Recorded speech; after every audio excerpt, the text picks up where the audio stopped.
Karen Miller had always believed the world revolved around her. At 43, she had perfected the art of demanding to speak to managers, cutting in lines, and making scenes in public places. Her blonde hair was always styled in that particular way that screamed entitlement, and her voice could reach decibel levels that made dogs whimper 3 blocks away. On this particular Tuesday morning in London, Karen was visiting Buckingham Palace as part of her European vacation.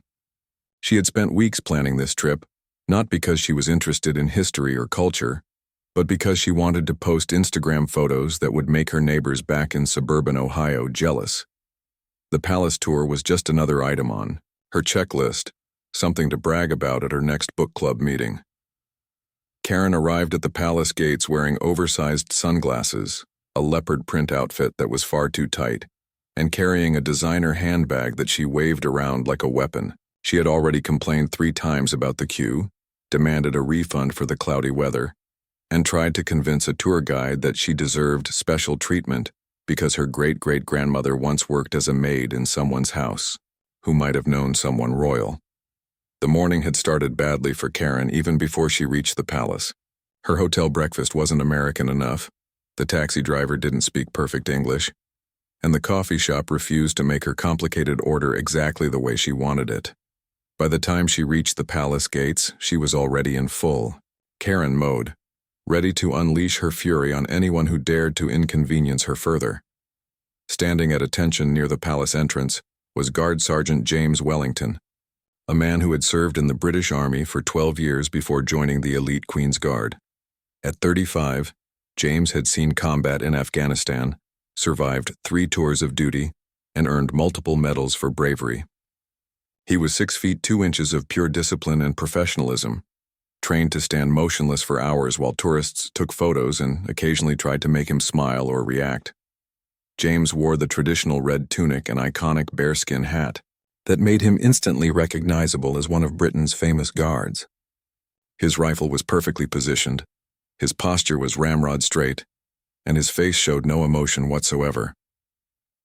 He had been standing at his post for 2 hours already, during which time hundreds of tourists had walked past, taken photos, and moved on without incident. The other tourists that morning were respectful and curious. Families took photos from a respectful distance. Children whispered questions to their parents about the guard's colorful uniform, and everyone seemed to understand that these weren't actors or performers but real soldiers doing an important job. The atmosphere was pleasant and orderly, with visitors following the clearly posted rules and guidelines. Karen, however, had other plans. She immediately spotted James and decided he would be the perfect backdrop for her social media photos. Without reading any signs or asking permission, she marched directly toward him, her high heels clicking aggressively on the pavement. She pulled out her phone and began taking selfies, getting closer and closer to the motionless guard. "Excuse me," she called out loudly when James didn't acknowledge her presence. "I'm trying to take a photo here.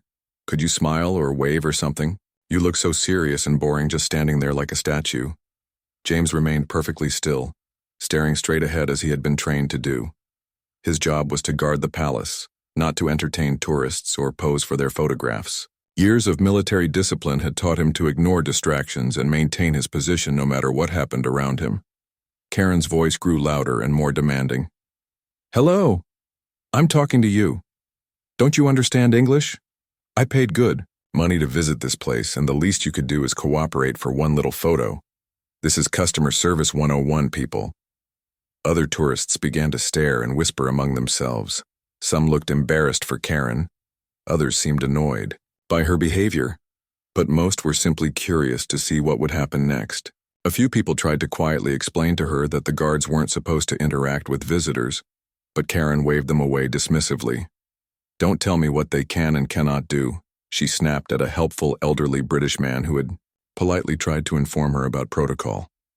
"I've traveled all the way from America for this vacation, and I expect proper service everywhere I go. This guard is being paid by taxpayer money, and tourists like me contribute to the economy." James continued to stare straight ahead, but inside his mind, he was already assessing the situation. Years of military training had taught him to evaluate potential threats and unusual behaviors.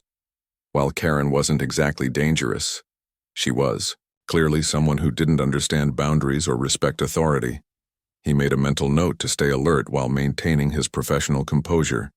Karen circled around James like a predator stalking prey, snapping photos from every angle, while keeping up a constant stream of complaints and demands. She criticized his lack of customer service skills, questioned why British guards couldn't be more friendly like the performers at Disney World, and suggested that someone should train them to be more accommodating to American tourists. The crowd of onlookers was growing larger, and Karen seemed to feed off the attention. She raised her voice even more, ensuring that everyone within a 50-foot radius could hear her opinions about British hospitality, military traditions, and what she considered to be poor tourist management. Some visitors started recording videos on their phones, sensing that something memorable was about to happen. James noticed the growing crowd from his peripheral vision but maintained his focus straight ahead.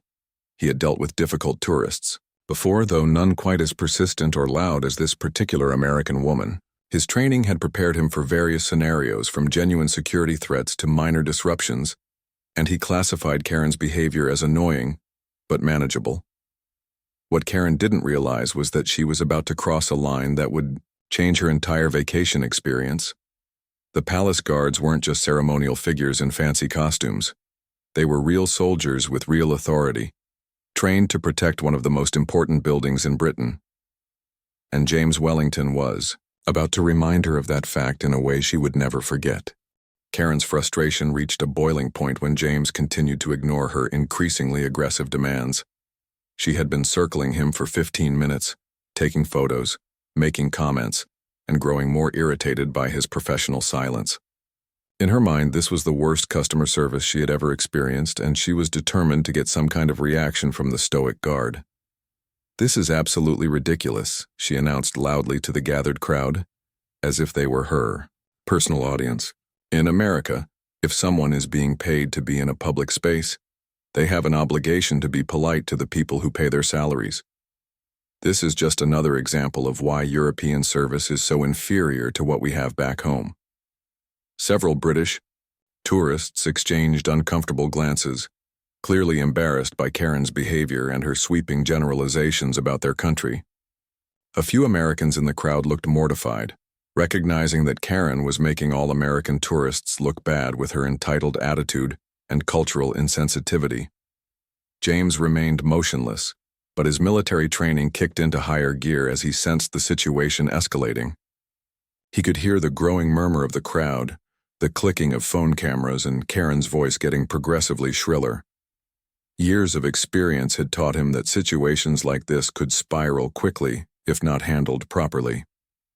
Karen decided to try a different approach. She walked directly in front of James, positioned herself mere inches from his face, and began waving her hands dramatically while speaking in an exaggerated, slow, loud voice, as if he were deaf or mentally impaired. "Hello there, can you understand me? I am an American tourist. I want to take a photo with you. Please smile or do something interesting." The crowd gasped at her rudeness, and several people started openly filming what they clearly expected to become a viral video. Karen seemed oblivious to the fact that her behavior was being documented by dozens of phones and cameras, all capturing her increasingly inappropriate actions. James felt Karen's breath on his face as she leaned in closer, but his years of military discipline kept him perfectly still. He had stood at attention during sandstorms in Afghanistan, maintained his position while under enemy fire, and endured hours of ceremonial duties in scorching heat and freezing rain. One entitled tourist, no matter how obnoxious, wasn't going to break his concentration.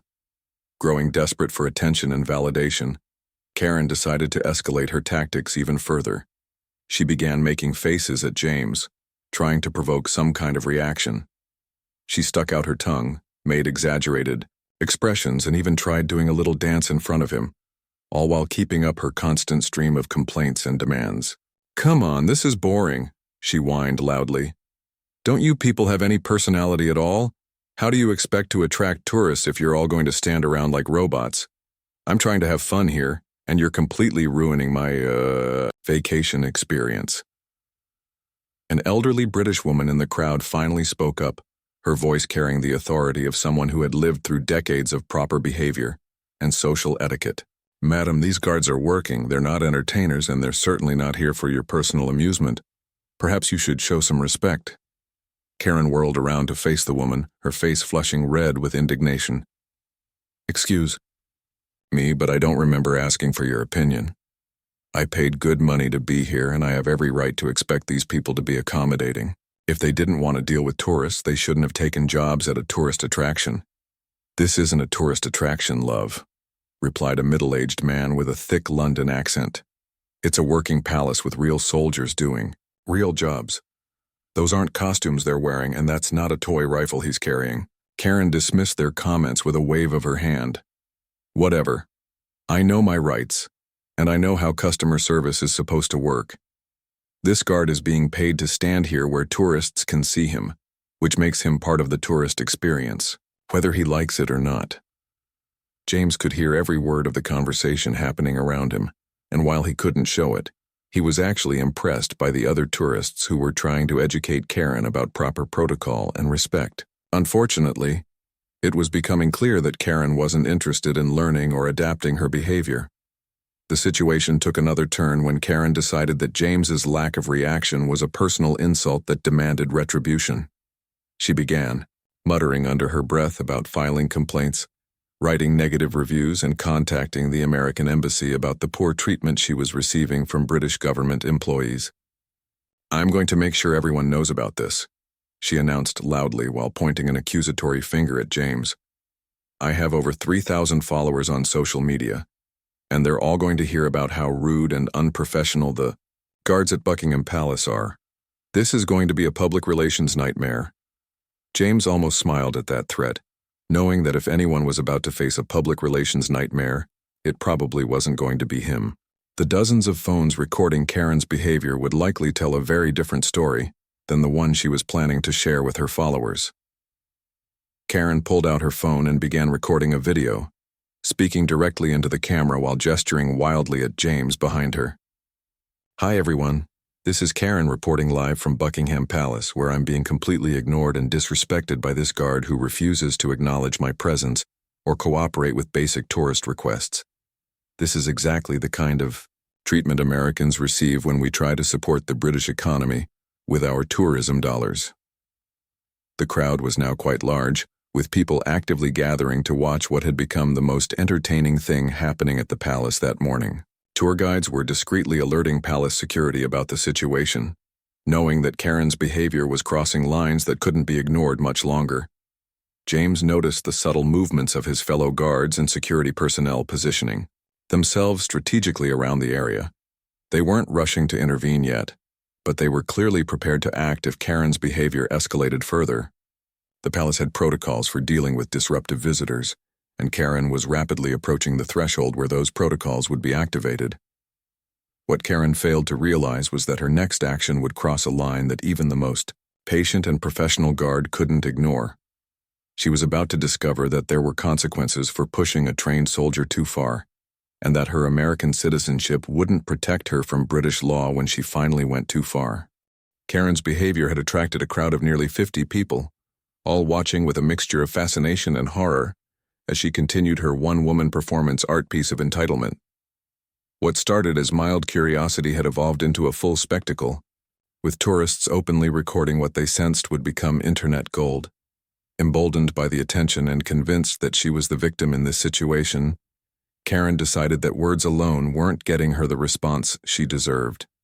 She had tried being loud, she had tried being demanding, and she had even tried being insulting, but James continued to stand like a statue, completely unresponsive to her increasingly desperate attempts at engagement. "You know what?" she announced, dramatically to her audience. "If this guard thinks he can just ignore a paying customer, he's got another think coming. I didn't come all this way to be treated like I'm invisible."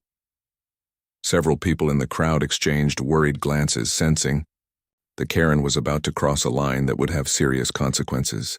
A few tourists tried to discourage her from whatever she was planning, but Karen had long since stopped listening to anyone who wasn't telling her exactly what she wanted to hear. James noticed the shift in Karen's energy and body language. His military training automatically assessing potential threats and unusual behavior patterns. While Karen didn't seem dangerous in a traditional sense, her unpredictability and escalating aggression were definitely cause for heightened awareness. He subtly adjusted his grip on his rifle, a movement so slight that only another trained soldier would have noticed. Karen approached James once again, this time with what she clearly thought was a brilliant idea.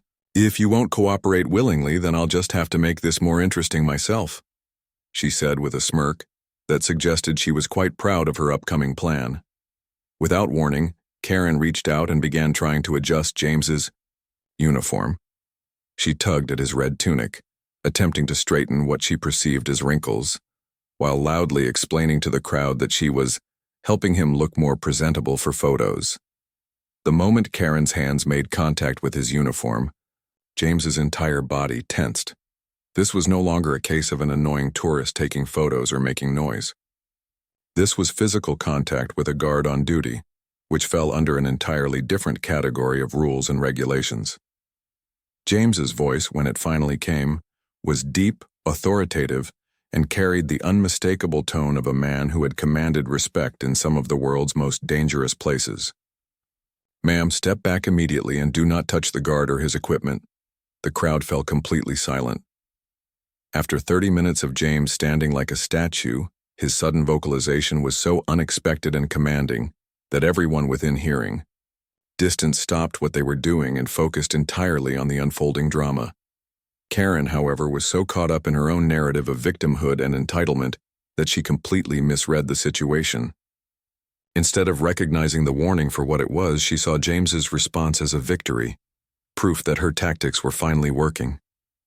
"Oh, so now you can talk," she said triumphantly, completely ignoring the fact that James had just given her a direct order to step back.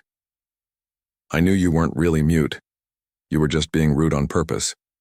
Well, now that we've established that you can speak, let's start over with some proper customer service." James repeated his warning, his voice even more firm and authoritative than before. "Ma'am, I am instructing you to step back from the guard immediately and cease all physical contact. This is your final warning." The crowd began to murmur nervously, recognizing the serious tone in James's voice and understanding that something significant was happening. Several tourists started backing away, sensing that the situation was about to escalate beyond mere entertainment. Karen, incredibly, interpreted James's second warning as the beginning of a negotiation rather than a final ultimatum. "Listen, I don't know why you're being so dramatic about this," she said dismissively. "I'm just trying to take some photos and have a good time. You could make this so much easier for both of us if you would just cooperate a little bit." To emphasize her point, Karen reached out again and actually grabbed James's arm, trying to physically manipulate him into a position she thought would make for a better photograph. "Just stand like this," she instructed, attempting to move his arm while simultaneously trying to position herself next to him for a selfie. The moment Karen grabbed James's arm, everything changed. Years of military training kicked in automatically, and James's response was swift, decisive, and completely professional. In one fluid motion, he stepped back, brought his rifle to port arms position, and issued a command that echoed across the palace courtyard with the authority of a man who had faced down armed insurgents. "Stand fast. Do not move." The crowd gasped, and several people screamed in surprise. Karen froze mid-grab, suddenly realizing that she might have made a serious mistake. The playful, entitled tourist encounter she had orchestrated was transforming into something much more serious. And for the first time that morning, she looked genuinely uncertain about her next move. James continued in his authoritative military voice. "You have physically interfered with a guard on duty at a royal residence. You will step back 5 paces and remain stationary while security personnel respond to this incident." Palace security guards, who had been discreetly monitoring the situation from various positions, suddenly became very visible, moving efficiently toward Karen's position. What had been an entertaining tourist spectacle was now clearly a security incident, and everyone present could feel the dramatic shift in atmosphere. Karen looked around at the sea of faces watching her, many of them now recording what was obviously going to be a very different kind of viral video than she had originally intended. The crowd that had seemed supportive of her quest for attention now looked at her with expressions ranging from disapproval to outright concern for her well-being. James maintained his position and his intense focus on Karen, every inch the professional soldier dealing with a potential security threat. The friendly, patient guard who had endured 30 minutes of harassment had transformed into something much more formidable, and Karen was about to learn that there were consequences for pushing. A trained military professional beyond the limits of his considerable patience, the palace courtyard had transformed from a pleasant tourist area into what felt like a military operation. 3 additional guards appeared as if from nowhere, their movements coordinated and efficient. These weren't ceremonial soldiers playing dress-up for tourists. They were trained professionals responding to a security breach, and their demeanor made that abundantly clear. Karen stood frozen in place, her hand still extended from her last attempt to grab James's arm. The triumphant smile that had been plastered on her face for the past 30 minutes had completely disappeared, replaced by an expression of growing confusion and concern. For the first time since arriving at the palace, she seemed to realize that she might be in actual trouble. "What is happening?" she asked in a voice that had lost all its previous authority and bluster. "I was just trying to take a photo. This is completely unnecessary and totally over the top. I'm an American citizen, and I have rights." James maintained his rigid position, his eyes locked on Karen with the intensity of someone trained to assess and neutralize threats. When he spoke, his voice carried none of the patience or politeness that most tourists expected from palace guards.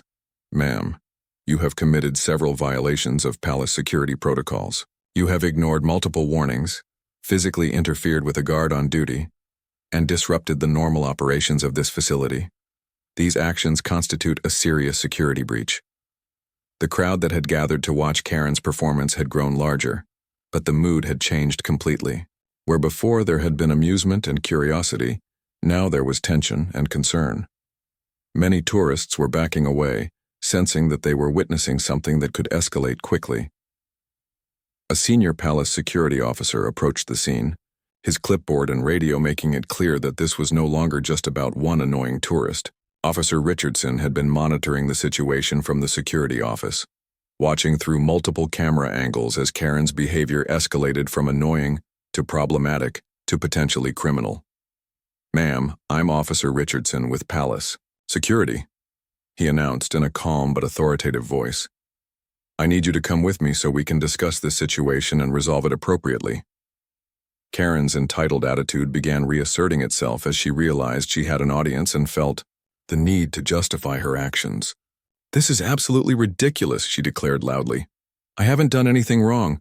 I was just trying to interact with your guard, and he completely overreacted. This is harassment, and I'm going to file a complaint about the way I'm being treated."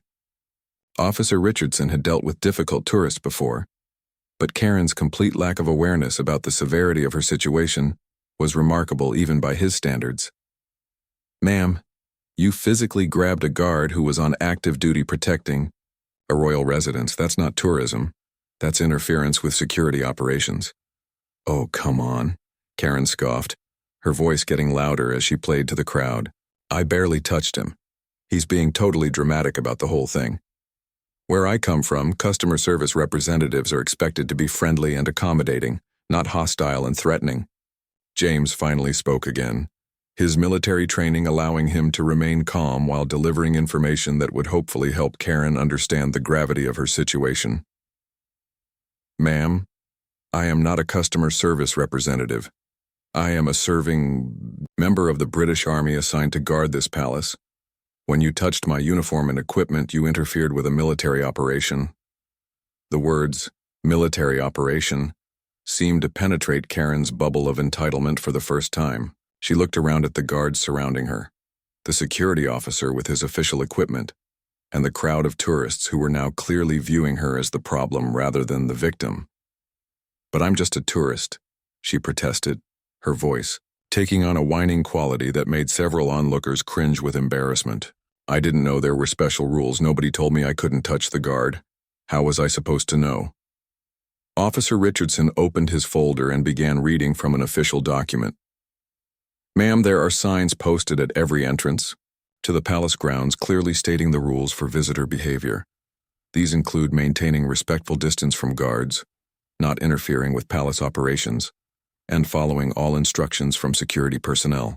Karen's face began to flush as she realized that her actions had been witnessed and recorded by dozens of people, many of whom were now openly filming her interaction with palace security. The viral video she had hoped to create was definitely happening, but she was rapidly becoming the villain rather than the victim of the story. "This is going to ruin my vacation," she complained bitterly. "I've been planning this trip for months, and now you people are treating me like a criminal over one tiny misunderstanding. This is exactly why Americans think Europeans have terrible customer service." A woman in the crowd, clearly a fellow American based on her accent, finally spoke up with obvious frustration. "Lady, you're making all Americans look bad. These people are just doing their jobs and you've been harassing them for over 30 minutes. Nobody told you to grab the guard."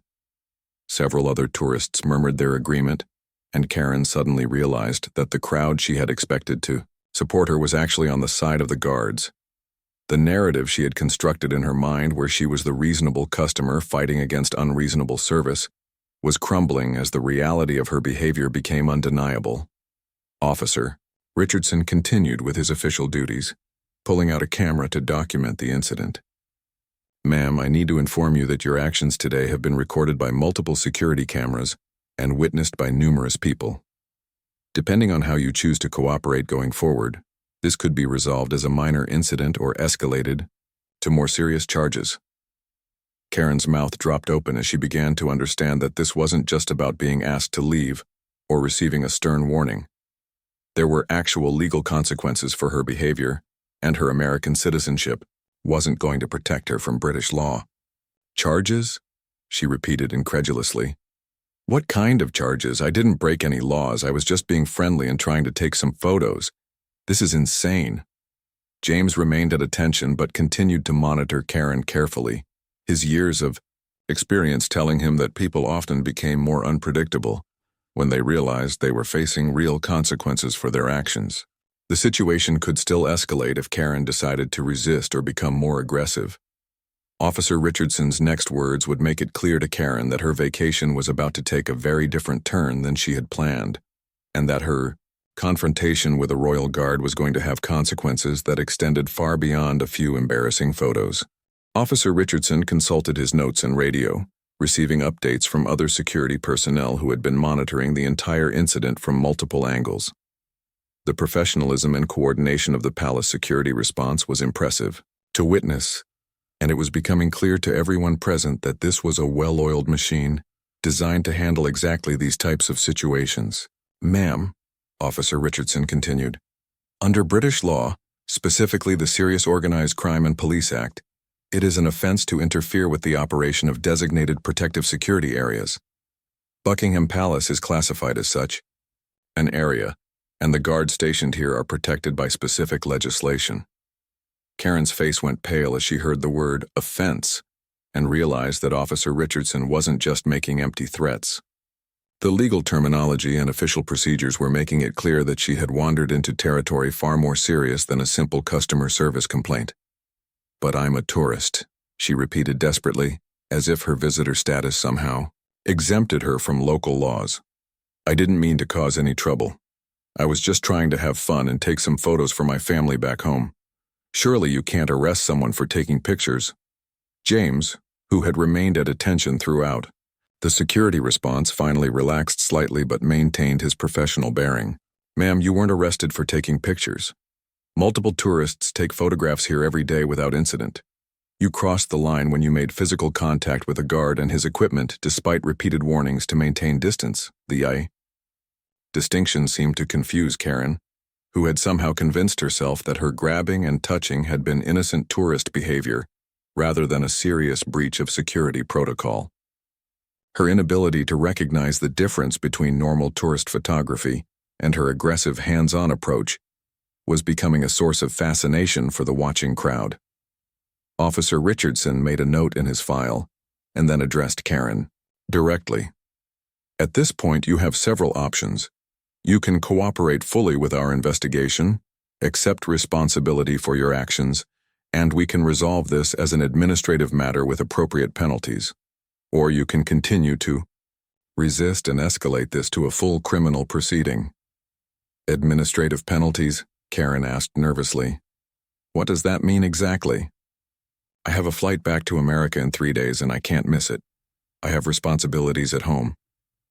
The security officer explained that administrative resolution would likely involve a formal warning, a ban from palace grounds, and a substantial fine that reflected the seriousness of interfering with royal protection operations.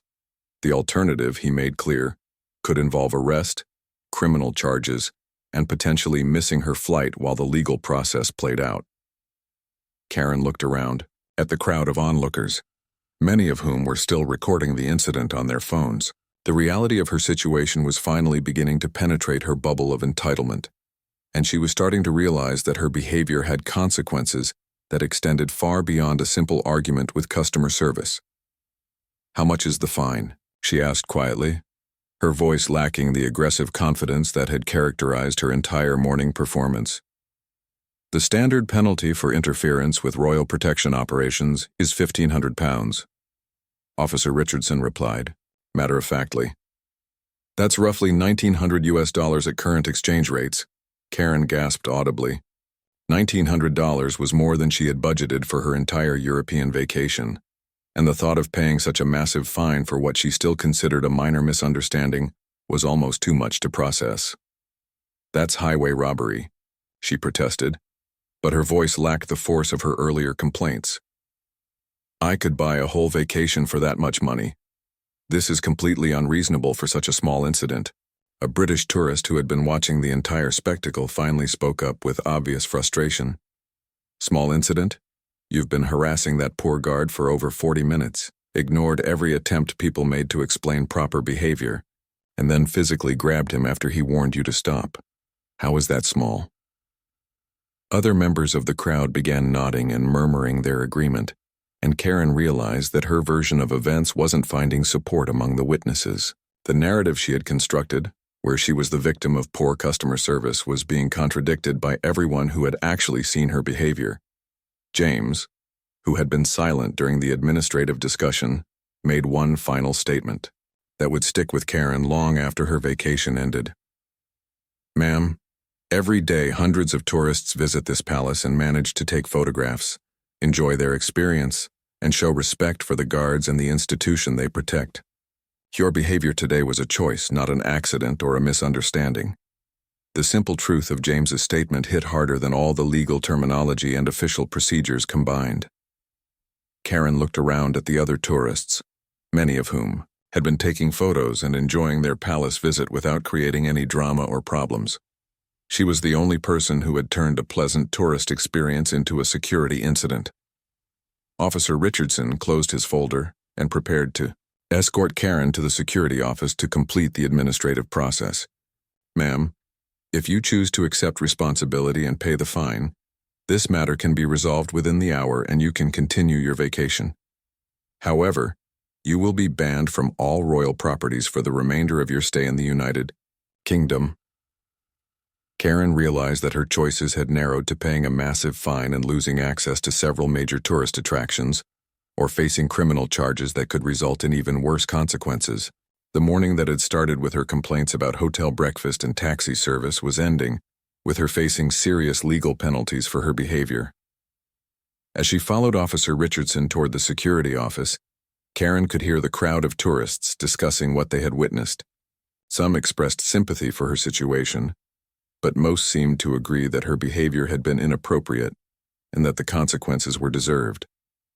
The video recordings of her encounter with Guard Sergeant James Wellington were already being uploaded to social media platforms, where they would eventually be viewed millions of times by people around the world. Karen's quest for social media attention had succeeded beyond her wildest dreams, but not in the way she had intended. 3 hours later, Karen emerged from the palace security office looking like a completely different person than the confident, demanding tourist who had arrived that morning. Her designer handbag felt heavier after losing nearly $2,000 to the administrative fine, And her phone buzzed constantly with notifications as videos of her encounter with Guard Sergeant James Wellington went viral across multiple social media platforms. The security office had been a sobering experience. Officer Richardson had shown her footage from multiple security cameras that captured her entire 40-minute performance from various angles. Watching herself harass James, ignore warnings from other tourists, and finally grab the guard's arm had been deeply uncomfortable. The person on those recordings looked entitled, aggressive, and completely unreasonable. Karen's credit card statement would forever remind her of this day. UK Palace Security Administrative Fine, $500. The largest single purchase of her European vacation, and she had nothing to show for it except a lifetime ban from all royal properties and a harsh lesson in the consequences of entitled behavior. As she walked through London's streets toward her hotel, Karen couldn't help but notice how differently she was viewing her surroundings. The city that had seemed foreign and unwelcoming that morning now just looked like a place where people were going about their daily lives, following social rules and treating each other with basic respect. She began to wonder how many of her previous customer service complaints had actually been situations where she was the problem. Back at Buckingham Palace, Guard Sergeant James Wellington had returned to his post and resumed his professional duties. The incident with Karen had been logged, documented, and filed away as just another example of why palace security protocols existed. For James, it had been a reminder that his years of military training extended beyond combat situations to include protecting both the palace and the dignity of his position. The other tourists who had witnessed the confrontation had dispersed, but many were already sharing their recordings online with captions like, "Entitled American Tourist Gets Reality. Check in when Karens meet the Queen's Guard." The videos were spreading rapidly across platforms, generating millions of views and thousands of comments from people around the world. Karen's hotel room became her refuge as she tried to process what had happened. She attempted to craft social media posts that would explain her side of the story, but every draft sounded defensive and made her look worse. The comments on the videos that other people had posted were overwhelmingly critical of her behavior, with people from around the world weighing in on her confrontation with the Royal Guard. Reading through hundreds of comments was like looking in a mirror that reflected all her worst qualities. People called her entitled, disrespectful, and embarrassing. Many Americans commented that she was making their entire country look bad with her behavior abroad. British commenters explained patiently why the guards deserved respect and why touching them was completely inappropriate. The most painful comments were the ones that simply stated facts about what the video showed. "She ignored multiple warning," wrote one viewer. "She was told repeatedly to stop and she kept going," wrote another. "The guard was incredibly patient until she actually grabbed him," observed a third. These weren't cruel insults but accurate descriptions of her behavior, which somehow hurt more than the harsh criticisms. Karen tried calling her travel insurance company to see if they would cover the fine, but learned that penalties for breaking local laws while traveling were specifically excluded from coverage. She called her bank to dispute the charge, but the transaction was clearly legitimate and supported by extensive documentation from palace security. Her sister called from Ohio after seeing one of the viral videos. "Karen, what were you thinking?" she asked with a mixture of concern and embarrassment. "Everyone back home is talking about this. Mom saw it on Facebook and she's mortified. The whole book club is sharing the video." The conversation with her sister was difficult but necessary. For the first time, Karen heard herself described from the outside perspective of someone who knew her well. Her sister pointed out that this wasn't the first time Karen's demanding behavior had caused problems, just the first time it had been recorded and shared with millions of people. By evening, Karen's encounter with James Wellington had been featured on several news websites and social media accounts dedicated to viral videos. The story was being framed as an example of entitled tourist behavior and the professionalism of British palace guards. James was being praised for his patience and restraint, while Karen was becoming an international symbol of American tourist stereotypes. The remaining 2 days of Karen's London vacation were spent mostly in her hotel room. She couldn't visit any of the royal properties she had planned to see because of her ban. Other tourists she encountered seemed to recognize her from the videos, leading to uncomfortable stares and whispered conversations. Her confidence in demanding special treatment had been completely shattered.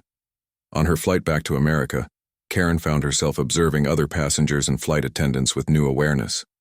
She noticed how most people said, "Please and thank." You followed instructions without argument, and treated service workers with basic respect. For the first time, she began to understand that what she had always considered assertiveness and knowing her rights might actually have been rudeness and entitlement.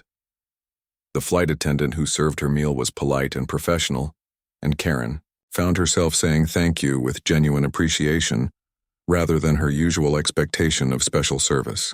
It was a small step, but it felt like progress toward becoming a different kind of person than the one who had harassed a palace guard. Back in Ohio, Karen's return to her normal life was complicated by her newfound internet fame. Co-workers had seen the videos, neighbors whispered when she walked by, and her usual tactics of complaining to managers suddenly seemed inappropriate and embarrassing. The Karen who had left for London confident in her right to demand special treatment had returned as someone who questioned whether she had ever been right about anything. Guard Sergeant James Wellington continued his distinguished service at Buckingham Palace, protecting the royal residence and maintaining the dignity of his position. The incident with Karen became a training example for new guards about how to handle difficult situations with professionalism and restraint. His patient handling of an impossible situation had earned him commendation from his superiors and respect from colleagues. 6 months later, Karen still couldn't walk past the travel section of a bookstore without feeling embarrassed. The woman, who had once believed the world owed her special treatment, had learned that respect was something to be earned, not demanded. Her encounter with a royal guard had cost her money, dignity, and illusions about herself, but it had also given her an opportunity to become a better person. The viral videos of her confrontation with James would remain online forever, a permanent reminder of the day Karen Miller pushed a royal guard too far and learned that some lines should never be crossed. Her instant regret had turned into a long journey of self-reflection, and while she couldn't undo her behavior at Buckingham Palace, she could ensure that she never acted that way again.